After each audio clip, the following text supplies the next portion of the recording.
ఇగో బీహార్లో పాపం 61 స్థానాల్లో పోటీ చేసిందండి కాంగ్రెస్ పార్టీ. మొన్న బీహార్ ఎన్నికలు జరిగినాయి కదా, అందులో 243 స్థానాలు ఉన్న బీహార్లో 61 స్థానాల్లో కాంగ్రెస్ పార్టీ పోటీ చేసింది. 61 చోట్ల పోటీ చేసి 6 చోట్ల గెలిచారు వాళ్ళు. ఆ 6గురు కూడా జంప్ అయిపోయారంట. ఇప్పుడు సున్నా అయిపోయింది బీహార్లో కాంగ్రెస్ పరిస్థితి.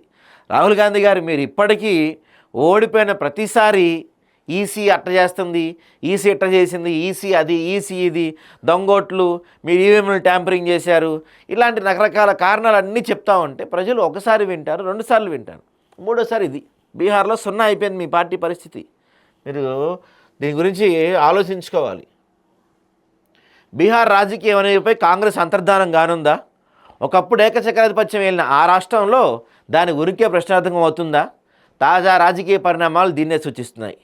243 స్థానాల అసెంబ్లీకి గాను గతేడాది చివరి జరిగిన ఎన్నికల్లో ఆర్జేడీ పొత్తుతో 61 చోట్ల పోటీ చేసిన కాంగ్రెస్ అతి కష్టమైన 6 స్థానాలు గెలిచింది. ఇప్పుడు 6గురు కూడా జంప్ అయిపోయారట. వీళ్ళంతా ఎన్డీఏ భాగస్వామి సీఎం నితీష్ కుమార్ నేతృత్వంలో జేడీలో ఆల్మోస్ట్ అయిపోయి ఉంటుంది. గత కొంతకాలంగా వీరు పార్టీకి దూరంగా ఉంటున్నారు. వివిజీ రామ్జీ చట్టానికి వ్యతిరేకంగా కాంగ్రెస్ తలపెట్టిన దేశవ్యాప్త ఆందోళన కూడా డుమ్మా కొట్టారు. పార్టీలో వారిపై అసంతృప్తి పతాక స్థాయికి చేరిందని, తమ నాయకత్వంతో గుట్టుగా మంత్రాలు జరుపుతున్నారని జేడీయూ సీనియర్ ఒకరు చెప్పారు. అయితే ఆయన వ్యాఖ్యలను సీఎల్పీ మాజీ చైర్మన్ షకీల్ అహ్మద్ తోసిపుచ్చారు. ఏదేమైనా ఇప్పుడు ఏంటంటే వీళ్ళున్న 6గురు అండి, వీళ్ళు 6గురు చేసేది కూడా ఏముండదు. పైగా బీహార్లో రాజకీయాలు ఎట్టుంటో తెలుసు కదా, అధికార పార్టీలోకి వెళ్తే ఈ 6గురు ఒకరికైనా మంత్రి పదవి వస్తే, లేకపోతే ఏమైనా స్కామ్లో పాల్పంచుకోవచ్చు. ఇక్కడ ఉంటే ఏమైద్ది?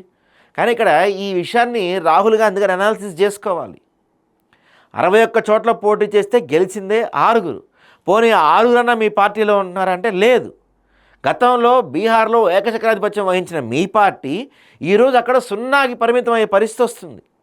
మీ వ్యూహాలు, మీ ఆలోచనలు మార్చుకోవాలి. లేదంటే రాబోయే కాలంలో దేశవ్యాప్తంగా కాంగ్రెస్ పార్టీకి ఇదే గతి పట్టవచ్చు.